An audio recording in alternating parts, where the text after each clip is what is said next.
A single black man found a dying police officer. What happened next shocked the entire police force. Rain pounded against the windshield as Derek Williams spotted flashing lights in the darkness of the rural road. It was almost midnight, and this was not a route anyone would choose, especially a black man driving alone through rural Alabama. But Derek knew those roads well. They were part of his daily delivery route. What he saw when he stopped his truck made his blood run cold.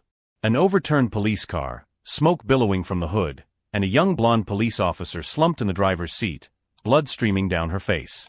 The name tag on her badge read Officer Jennifer Hayes. "Help, please," she murmured as she saw him approach the broken window. Derek was 35 years old and knew exactly what that scene meant. A black man, alone, next to an injured police officer, in the middle of the night, on a deserted road. If anyone showed up at that moment, he would automatically be the #1 suspect. But Jennifer was losing blood fast, and her eyes were already starting to lose focus. "Hey, stay with me. What's your name?" Derek spoke calmly, assessing her injuries. A deep cut on her forehead, possible concussion, but what worried him most was the dark stain spreading across the side of her uniform. "Jennifer Hayes, it was an ambush," she whispered with difficulty. They knew I was coming alone." Derek immediately understood that this had not been an accident. Someone had planned to attack Officer Hayes, and now he was in the middle of a situation that could destroy his life in a matter of minutes. A black man saving an injured white police officer would be viewed with suspicion. But letting her die was not an option. Without hesitation, Derek tore his own shirt and began to apply direct pressure to Jennifer's abdominal wound. His hands moved with a precision that seemed strange for a simple delivery man. He checked her pupils, checked her pulse, assessed her breathing, automatic movements, as if he had done this 1,000 times before. Do you know what you're doing?" Jennifer asked, surprised by his competence. "Let's just say I've seen worse injuries," Derek replied, without stopping his work. "You need to go to the hospital, but first I'm going to stabilize this bleeding." His phone had no signal. The road was completely deserted. Derek made a decision that would change everything. He carried Jennifer in his arms to his truck and sped toward the nearest hospital, driving with one hand while keeping pressure on her wound with the other. "Why are you helping me?" Jennifer asked, her voice growing weaker. Derek looked at her in the rearview mirror and hesitated for a moment. There were so many reasons to just drive on. So many stories of men like him who tried to help and ended up being accused. But there was something in the way she looked at him, no fear, just gratitude. "Because it's the right thing to do," he finally replied. 20 minutes later, Derek was carrying Jennifer into the emergency room at Regional Hospital. Officer down. Gunshot wound to the abdomen, possible internal bleeding. The medical team reacted instantly, placing Jennifer on a stretcher and rushing her to the operating room. It was only when the doors closed that Derek noticed the bloodstains on his hands and clothes. 3 hours later, when Captain Robert Hayes, yes, Jennifer's father, arrived at the hospital, he found Derek still sitting in the waiting room, his clothes stained with blood, waiting for news. The captain's gaze was one of pure distrust when he saw that black man covered in his daughter's blood. Did you bring my daughter in?" Derek stood up slowly. "Yes, sir. I found her on the country road, near." "I don't care where," Hayes interrupted coldly. "I want to know why a man like you was on that road in the early hours of the morning." There it was. The veiled accusation, the prejudice disguised as investigation. Derek felt the familiar pang of anger, but kept his voice calm. He had learned long ago that his dignity was the most powerful weapon against ignorance. "I work as a delivery man. I can show you my documentation if you want." At that moment, as Captain Hayes stared at him suspiciously after he had saved his daughter's life, Derek maintained a serenity that only exists in those who have weathered much worse storms and lived to tell the tale. If you're enjoying this story of courage and prejudice, don't forget to subscribe to the channel, because what happened next when the truth about Derek Williams came to light was something no police officer in that city would ever forget. Captain Hayes' distrust was palpable. During the 3 days following the rescue, Derek was called in for questioning 4 different times, always with questions that insinuated more than they investigated. "How exactly did you know how to perform these medical procedures? Why were you on that particular road? Are you sure you didn't know my daughter before?" Derek maintained the professional calm he had learned on battlefields far more hostile than an Alabama police station. Each question was answered with the same methodical patience he used to defuse bombs in Kandahar. No rush, no anger, just facts. Sir, as I've already explained, I work as a delivery driver for Williams Distribution. I can provide my work records from the last 5 years, if necessary. What Captain Hayes didn't know was that Derek Williams had spent 8 years as a combat medic in the Marines, 3 of them in Special Forces units. He had treated war wounds in impossible conditions, saved lives under enemy fire, and coordinated medical evacuations in combat zones. A bullet wound on a rural road was practically routine compared to what he had already faced. But Derek had learned long ago that men like Hayes saw only the color of his skin, never his qualifications. In the 4th interview, Hayes finally showed his true colors. Look, Williams, I'll be blunt with you. My daughter was investigating a drug ring involving people in your social circle. It's quite a coincidence that you showed up just when she was attacked. My social circle? Derek repeated calmly, but internally he felt the familiar burning sensation of injustice. And what circle would that be, Captain? Hayes leaned forward, his eyes narrowing. Don't play dumb with me. We know that drug trafficking in this region has connections to certain communities. And you show up at the exact moment my daughter is attacked? That's no coincidence. There was the direct accusation. After saving his daughter's life, Derek was being treated as a suspect simply because he was black. The irony was so brutal that it almost drew a bitter laugh from him. Captain Hayes, Derek said, his voice maintaining an icy serenity, your daughter is alive because I stopped to help when anyone else would have driven on. If that bothers you, maybe you should reflect on your priorities. 2 hours later, when Derek finally left the police station, he found Jennifer Hayes waiting for him in the parking lot. She had been discharged from a hospital that morning and was wearing civilian clothes, jeans and a simple blouse that made her look younger than her 24 years. Derek, thank you for showing up to the interviews. I know my father is being difficult. Derek paused and studied her. Jennifer had clear, sincere eyes, completely different from her father's cruel distrust. He thinks I have some connection to whoever attacked you. I know. And it's completely ridiculous. Jennifer sighed, clearly frustrated. You saved my life, and he treats you like a criminal. It's shameful. It's not the first time I've faced this kind of prejudice, Jennifer. It probably won't be the last. Jennifer stared at him curiously. Derek, can I ask you a personal question? Where did you learn field medicine? Those procedures you performed. I trained in first aid at the academy, but what you did was hospital level. Derek hesitated. There were good reasons to keep his military past a secret. Black ex-military men tended to be viewed as dangerous or unstable by people like Captain Hayes. But Jennifer had nearly died in his arms. She deserved honesty. I served 8 years in the Marines. Combat medic. Last 3 years in Special Forces. Jennifer's eyes widened. Special Forces? Really? Kandahar, Helmand, some places that aren't even officially on the map. Derek shrugged. I came back 5 years ago, settled here, started working in deliveries. Simple, quiet life. Why didn't you tell my father that? It would completely change. Change it. Derek laughed humorlessly. Jennifer, to men like your father, a black ex-military man is even more threatening than an ordinary black man. He wouldn't see a war hero, he'd see someone trained to kill living in his town. Jennifer was silent for a long moment, processing the bitter truth of those words. That's terrible. And, unfortunately, you're probably right about how he would react. 2 days later, Derek found out exactly how right he was. Captain Hayes had used his contacts to discreetly investigate Derek's military past. But instead of being impressed by his decorations and impeccable service record, Hayes chose to focus on the aspects that confirmed his prejudices. At the police station, Hayes spread a distorted version of the truth to his officers. Williams has extensive military training. He knows how to inflict injuries that look like accidents. And he was conveniently at the scene of the crime when my daughter was attacked. The poisonous narrative quickly spread throughout the small town. Derek began to notice suspicious looks when he made his deliveries. Some stores that had served him for years suddenly had no time to receive his merchandise. On Friday, Derek was carrying boxes at Harrison Supply when he overheard a conversation that made his blood run cold.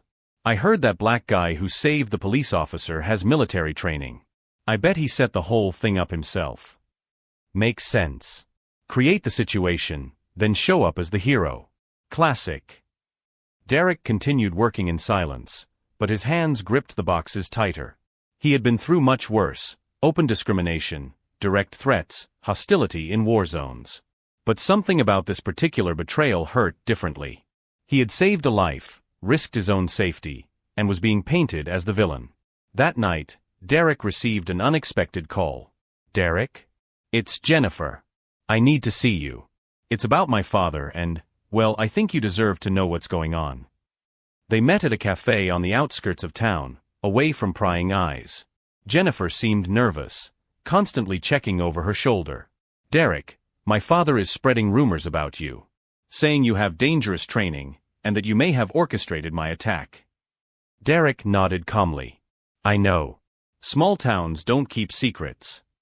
"That's insane. You saved me. I was dying and you—" "Jennifer," Derek interrupted gently, "you need to understand something about men like your father. For them, the idea of a black man being the hero of the story is so unacceptable that they would rather rewrite reality." Jennifer clenched her fists. "Well, then it's time to rewrite his narrative." "What do you mean?" Jennifer pulled out her phone and showed him a recording. "Remember I said it was an ambush? That they knew I was coming alone? Well, I managed to record part of the attacker's conversation before I lost consciousness." Derek listened intently to the distorted audio. Male voices, coordinating something, mentioning the investigating officer, and teaching a lesson. But what made Derek freeze was a familiar voice in the background, someone giving orders, someone he recognized. "Jennifer, did you show this to your father?" "I tried. He said it was compromised evidence and couldn't be used." "But Derek," she leaned forward, "I know who one of those voices is. And it's going to shock you to know who really wanted me dead on that road." What Jennifer didn't know was that Derek had also recognized that voice. And when the truth came out about who was really behind the attack, and why a respected member of the community wanted a young police officer dead, it would be Captain Hayes himself who discovered that he had accused the wrong man from the start. At that moment, sitting in the cafe with Jennifer revealing the first real clue in the case, Derek felt something he hadn't felt in years. The keen tactical instinct that had kept him alive in 3 war zones beginning to awaken again, because this time, the battle would be much closer to home, and the enemy wore a police badge. The voice on Jennifer's recording was unmistakable: Detective Tom Bradley, Captain Hayes' right-hand man for 15 years. Derek had heard him several times during the interrogations, but now he understood that those insistent questions weren't investigation, they were coordinated intimidation.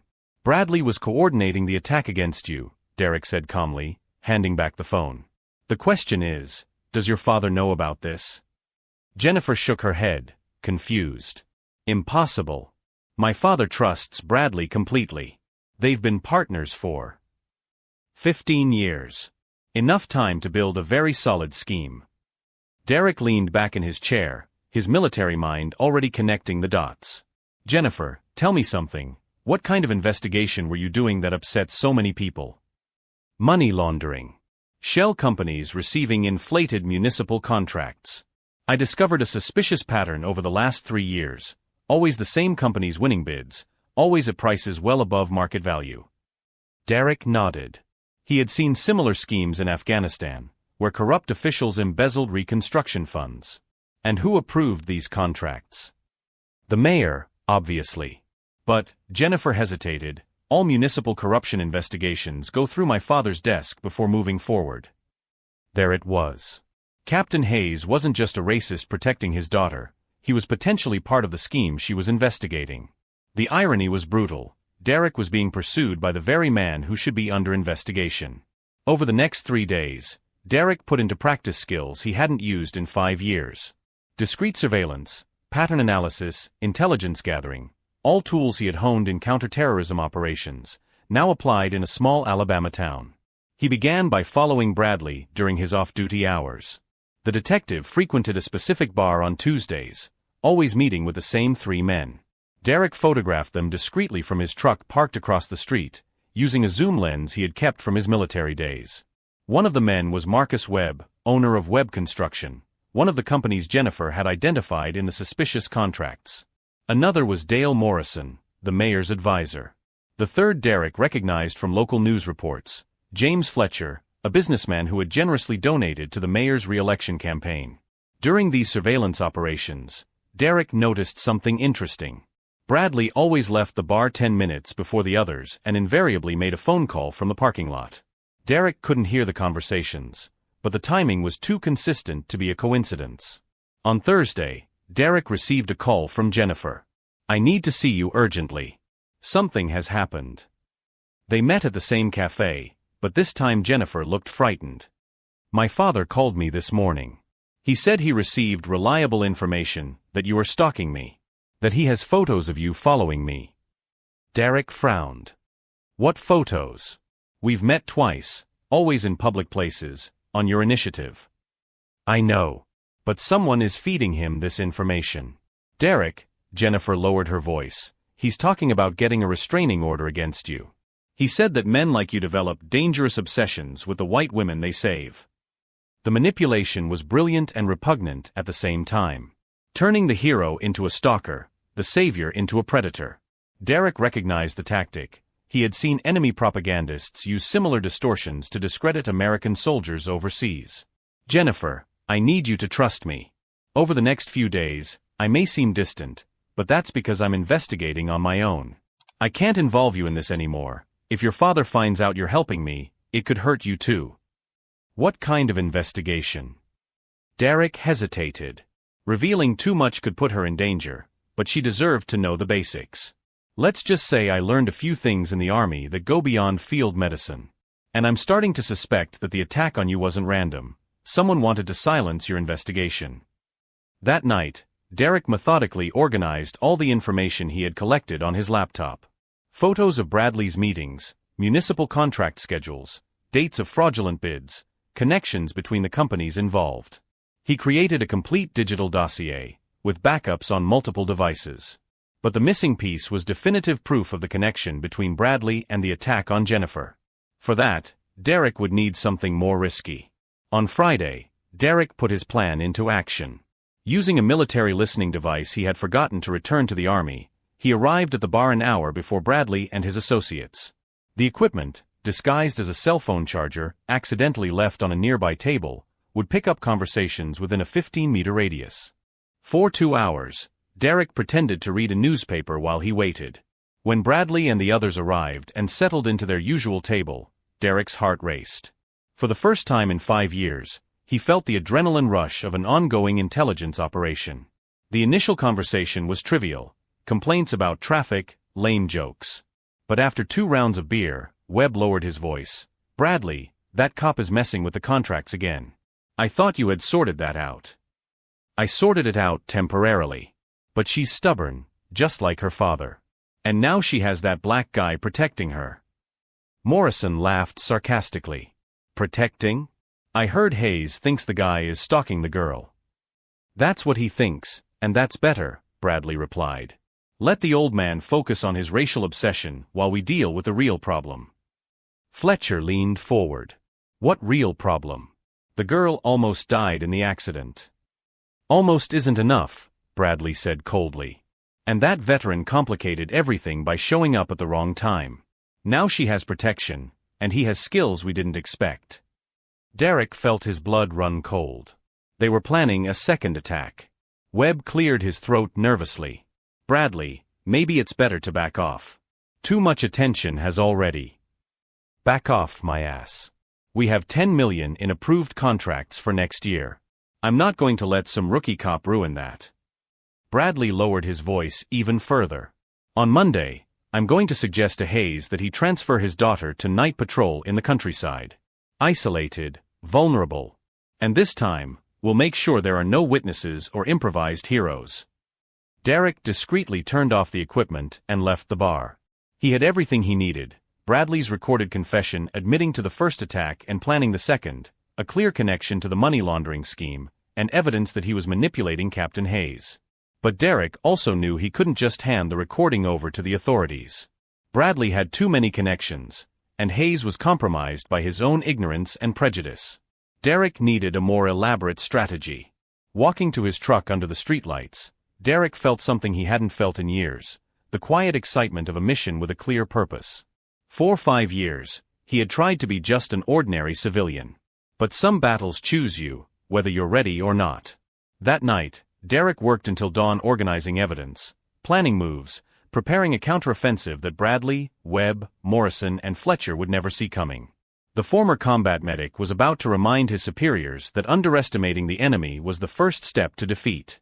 While the city slept, Derek finalized a plan that would not only protect Jennifer but expose the entire network of corruption, and make it very clear that men like Hayes would discover, in the most humiliating way possible, the price of judging a hero by the color of his skin rather than the content of his character. On his laptop screen, the last line of the report glowed: Operation Equity Restored Phase 1, Target Protection. Phase 2, Network Exposure. Phase 3, Complete Justice. Monday, 6 a.m. Derek called Jennifer. I need you to trust me completely today. Go to work as usual, but wear this device. He handed her a small recorder. When your father suggests transferring you to night patrol, accept without question.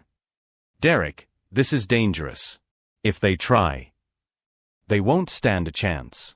Just trust me. At 10 a.m., Derek entered the police station carrying a military leather briefcase. The receptionist recognized him immediately, the Black Stalker, as he had been labeled by Hayes' rumors. I need to speak to Captain Hayes. It's about his daughter's safety. Hayes appeared in the hallway, visibly irritated. Williams, I've already told you to stay away from my daughter. If you don't leave now, I'll... Captain, I suggest you listen to this first. Derek activated a small speaker. Bradley's voice echoed clearly through the station. On Monday, I'm going to suggest to Hayes that he transfer his daughter to night patrol in the countryside. Isolated, vulnerable. Hayes' face paled. What the hell is this? Recording from Friday night at Murphy's Bar. Your Detective Bradley confessing to orchestrating the first attack on Jennifer and planning the second. Derek opened the folder, revealing photos, documents, detailed spreadsheets. 15 years of money laundering through fraudulent municipal contracts. Bradley coordinating it all. Webb Construction, Morrison, Fletcher, all in on the scheme. Bradley appeared at the entrance to the police station at that very moment, stopping abruptly when he heard his own voice being played back. His eyes met Derek's and the open briefcase.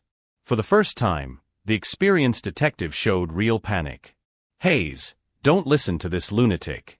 He's obviously... Derek played another part of the recording. That's what he thinks, and that's better this way. Let the old man focus on his racial obsession while we deal with the real problem. The silence in the police station was deafening. Hayes looked at Bradley with a mixture of betrayal and growing horror. Tom, you said that. I said I was stalking your daughter to divert your attention from the investigation she was doing on you, Derek calmly added. And it worked perfectly. While you were wasting your energy chasing me for racism, they were planning to kill Jennifer. Jennifer appeared from the records room, having heard everything. Dad, Derek saved me twice. On the road and now here. Bradley tried one last desperate gambit. Hayes, are you going to believe an ex-convict over? Ex-military, not ex-convict, Derek corrected him, pulling out his military documentation. Sergeant Derek Williams, Combat Medal of Honor, 3 tours in Afghanistan, specialist in field medicine and intelligence operations. Derek turned to Hayes. Captain, for 2 weeks you treated me like a criminal because I'm black. You called my medical competence suspicious, my heroism obsessive, my presence threatening. Meanwhile, the white man you trusted was plotting to murder your daughter. Hayes' humiliation was palpable. Officers gathered in the hallway, witnessing the moment when his own prejudiced words came back to haunt him. Derek handed over copies of the evidence. The FBI will be notified in an hour. The investigation into municipal corruption will be reopened with this new evidence. And Jennifer will be safe because Bradley and his associates will be too busy defending themselves against federal charges. Bradley was handcuffed right there. As he was led away, he shouted at Derek, "You don't know who you're messing with." Derek replied calmly, "I know exactly who. Small men who confuse power with impunity." Hayes stood in the middle of the police station, his authority and dignity shattered. The man who had saved his daughter twice had just exposed the conspiracy he had ignored out of racial arrogance. Jennifer hugged Derek. "How can I thank you?" "By being the honest police officer you already are. And remembering that heroes come in all colors." 3 hours later, reporters surrounded the police station. The story of the black delivery man who saved a police officer and exposed corruption spread nationwide. Derek Williams, the man Hayes had treated as a suspect, had become a symbol of heroism and justice. But the most profound transformation was yet to come, when the city discovered that this simple delivery man had only begun to show what he was capable of when true justice was at stake. 6 months later, Derek Williams was no longer just an anonymous delivery man. The story of the hero who exposed police corruption had gone national. Job offers came in daily, security companies, consulting firms, even invitations to speak on leadership and justice. But Derek chose something different. He opened Williams Security and Training, specializing in training police forces in field medicine and operational ethics. Ironically, his first contracts came from departments wanting to avoid scandals like the one he had exposed in Alabama. Jennifer Hayes, now a detective, became his first employee. "I never thought I'd be working for the man my father tried to arrest," she laughed during a training session with rookie recruits. Captain Hayes had been forced into early retirement. The internal investigation revealed that his discriminatory practices were not limited to the Derek case. There was a decades-long pattern of harassment and systematic prejudice. Now, at 58, he spent his days alone in a small apartment, watching Derek's interviews on police reform on TV. Bradley got 15 years for conspiracy, attempted murder, and corruption. Web Construction went bankrupt when all the contracts were reviewed. Fletcher lost his political influence when the recordings were leaked to the press. During a ceremony at City Hall, the same place where the fraudulent contracts were approved, Derek received the key to the city. The mayor, visibly embarrassed by his connections to the scheme, praised the courage of this exemplary citizen who put justice above personal safety. In the audience, Hayes watched silently. After the ceremony, he approached Derek in the parking lot. "Williams, I need to say something." Derek turned, waiting. "You saved my daughter twice. And I treated you like trash because I'm a prejudiced idiot." Hayes swallowed hard. "I don't expect forgiveness. I just wanted you to know that I understand now." Derek studied him for a moment. "Captain, forgiveness isn't about you deserving it. It's about me choosing not to carry your hatred with me." He held out his hand. Hayes shook it, tears in his eyes. 2 years later, Derek was speaking at a national conference on criminal justice, and he concluded, "Heroes aren't defined by the color of their skin, but by the courage to do the right thing when no one is looking. And sometimes, the greatest victory isn't proving your enemies wrong, it's helping them become better people." In the audience, Jennifer applauded alongside her father, who had volunteered to work with homeless military veterans. Redemption, Derek learned, sometimes comes in unexpected ways. Derek's company was thriving. Jennifer was now chief detective, and a small town in Alabama had learned that judging people by their actions, not their appearance, was not only morally right, it was simply smarter. "The best revenge," Derek always said in his lectures, "is not to destroy those who have wronged you. It's to build something so great that they have no choice but to recognize their own ignorance." If this story of overcoming adversity and justice has touched you, subscribe to the channel for more stories that prove that true strength comes not from anger, but from the unshakable dignity of those who know exactly who they are, regardless of what others think.